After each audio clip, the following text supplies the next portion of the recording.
Guys এখন কিন্তু তেজপাতা দিয়ে দেওয়া হবে। সো গাইস এখন টক দই পরিমাণ মতো টক দই কিন্তু দিয়ে দেওয়া হবে। সাথে থাকেন। এখন কিন্তু সো গাইস দেখতেই পাচ্ছেন এখন কিন্তু টক দই দিয়ে দেওয়া হচ্ছে। আর যা দেখেন গাইস কত মশলাপাতি দিয়ে ম্যারিনেট করে সুন্দরভাবে ম্যারিনেট করা হচ্ছে। এদিকে কিন্তু টক দই দিয়ে দেওয়া হচ্ছে, সব মাখায় দেওয়া হবে। গাইস দেখুন আপনারই কমেন্টে বলছে লাইক কমেন্ট শেয়ার সাবস্ক্রাইব করবেন। আজকের মতো এই পর্যন্তই।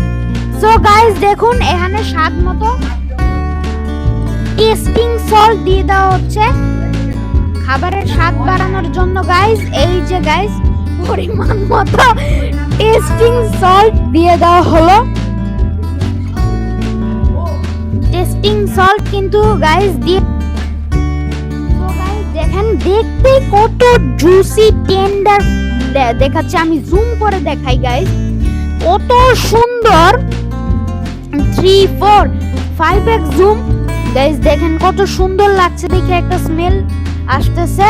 আশা করি রান্নায় অনেক মজা হবে। আজকের মতো এই পর্যন্তই, টাটা।